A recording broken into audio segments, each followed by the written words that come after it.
Damodra devotional ఛానల్కు స్వాగతం. మహాశివరాత్రి సందర్భంగా దాని సంపూర్ణ సమాచారాన్ని మనం తెలుసుకుందామా? మహాశివరాత్రి పూజా నియమాలు, విధానం, విశిష్టత గురించి ఫస్ట్ మనం క్లుప్తంగా తెలుసుకుందాం.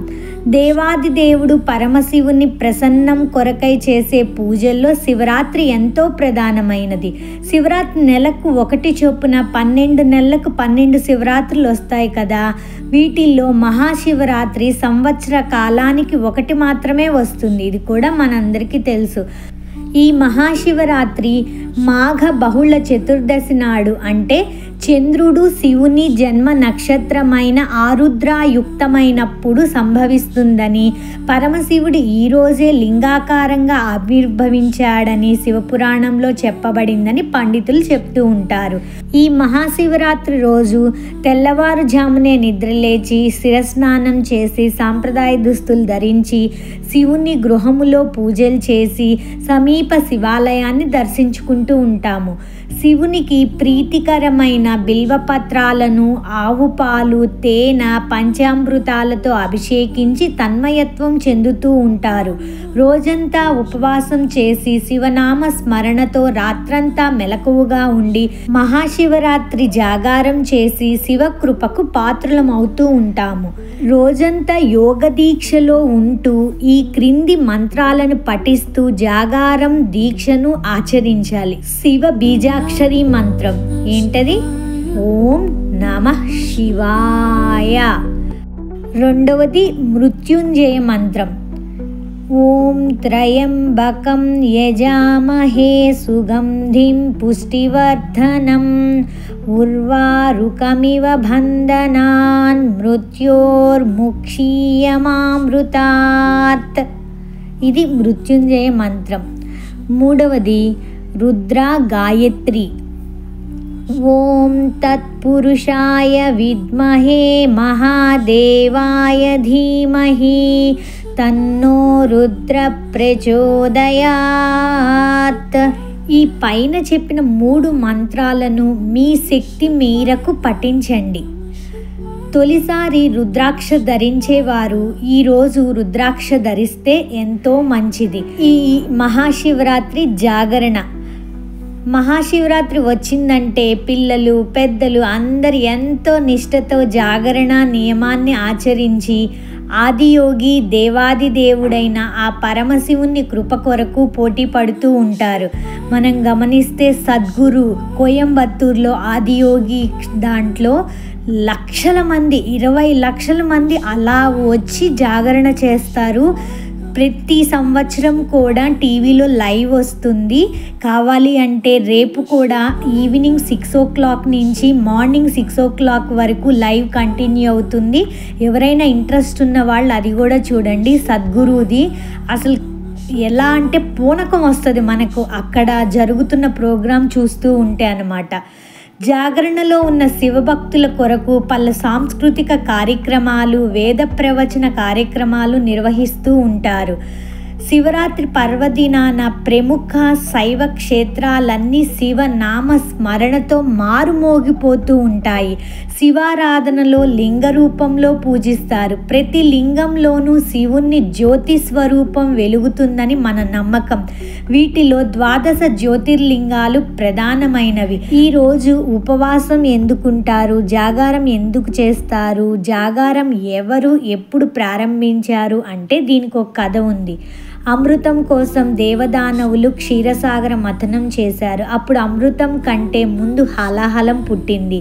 హాలాహలాన్ని అలాగే విడిచిపెట్టేస్తే అది ముల్లోకాలను దహించేసే ప్రమాదం ఉండటంతో దేవదానవులందరూ భయాందోళన చెందారు.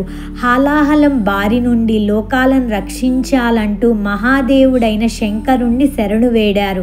లోక సంరక్షణ కోసం ఆ గరళాన్ని తానే మింగి గొంతులో బంధించి అలా గరళకంఠుడయ్యాడు. హాలాహల ప్రభావానికి శివుడి కంఠం కమిలి నీలంగా మారడంతో నీలకంఠుడిగా పేరు పొందాడు. గరళాన్ని గొంతులో బంధించడం వల్ల అది శివునిలో విపరీతమైన తాపాన్ని పుట్టించసాగింది. ఆ తాపాన్ని తగ్గించుకోవడానికి క్షీరసాగర మదనంలో పుట్టిన చంద్రుణ్ణి తలపై ఉంచుకున్నాడు. నిరంతరం తాపోపశమనం కోసం గంగను కూడా నెత్తిన పెట్టుకున్నాడు. అయినా శివుణ్ణి హాలాహల తాపం ఇబ్బంది పెడుతూనే ఉంటుందట. అందుకే భక్తులు నిత్యం శివలింగానికి అభిషేకం చేస్తూ ఉంటారు. హాలాహలం మింగినప్పుడు దాని ప్రభావానికి శివుడు మూర్ఛిల్లాడట. ఆందోళన చెందిన దేవతలు శివుడికి మెలకువ వచ్చేంత వరకు జాగారం చేశారట. అందుకే ఏటా మాఘ బహుళ చతుర్దశి నాడు వచ్చే మహాశివరాత్రి రోజున భక్తులు ఉపవాసం చేసి జాగారం ఉంటారు. జాగారం ఉన్న సమయంలో శివనామ సంకీర్తనలతోనూ జప ధ్యానాలతోనూ కాలక్షేపం చేస్తారు. ఇదంతా మహాశివరాత్రి పర్వదినానికి గల పౌరాణిక నేపథ్యం. నిజానికి శివారాధన పురాణాలకు ముందు నుంచే ఉనికిలో ఉంది. ఈ పర్వదినాన లింగాష్టకం, శివ పంచాక్షరిని జపిస్తూ ఉంటారు. శివ పార్వతుల కళ్యాణం కూడా చేస్తారు. సాంప్రదాయం ప్రకారం మానవ వ్యవస్థలో శక్తి సహజంగా అలాగే సైద్ధాంతికంగా ఉంది. ఈ శక్తి పెంపొందించేందుకు ఈ మహాశివరాత్రి రోజు రాత్రి శక్తివంతమైన గ్రహస్థానాలు అటువంటివి ఉన్నాయి. రాత్రి అంతా తెలుసుకుంటూ అంటే ఎట్లాగా మనం మెలకుగా ఉండాలి అంటే జాగరూకులమై ఉన్నప్పుడు ఒక వ్యక్తి శారీరక ప్రయోజనకరంగా అట్లాగే ఆధ్యాత్మిక క్షేమాన్ని పొందుతాడు అని చెప్తూ ఉంటారు. అసలు నిజమైన జాగరణం అంటే ఏంటో తెలుసా?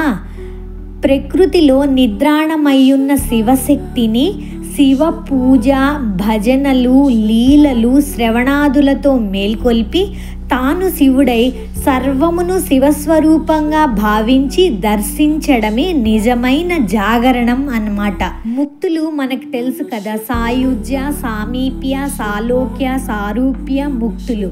ఈ ముక్తులన్నీ ఈ జాగరణ ద్వారా ఎలా వస్తాయో తెలుసా? ఆ జాగరణలో ఆ శివ నామ స్మరణతో అంతా మనం లీనమైపోయినప్పుడు శివ పూజలో మనం సాయుధ్యము, శివ భజనలో సామీప్యము, శివ భక్తులతో కూడి శివ విషయములు ప్రసంగించుటలో సాలోక్యము, శివ ధ్యానంలో సారూప్యము సిద్ధించునని ఆదిశంకరాచార్యుల మాట ప్రత్యక్ష సత్యమగుతుంది.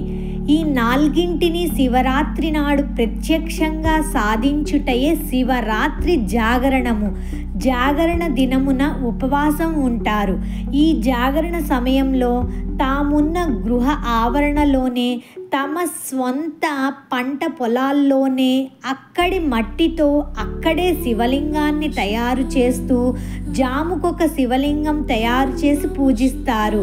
ఇలా చేసి పూజించడం అన్నది కొన్ని ప్రదేశాల్లో, కొన్ని రాష్ట్రాల్లో చేస్తూ ఉంటారండి. ఆ విషయాన్నే చెప్పడం జరిగింది. అందరికీ శివరాత్రి శుభాకాంక్షలు. మహాశివరాత్రి కథ ఎవరైనా వినలేదు అంటే మన ఛానల్లోనే ఉంటుంది. డిస్క్రిప్షన్లో లింక్ కూడా ఇస్తాను, వినండి తప్పకుండా. అసలు మానవ జన్మ గర్భంలో ఉన్నప్పుడు పడే నరకాల గురించి, బయటికి వచ్చిన తర్వాత మనం ఎలాగ ఉండాలి, బ్రహ్మ విష్ణువుకి మధ్య యుద్ధము, లింగోద్భవము, ఇలాంటివన్నీ వివరించడం జరిగింది. తప్పకుండా విని ఆనందిస్తారు అని అనుకుంటున్నాను. సర్వం శ్రీకృష్ణార్పణమస్తు.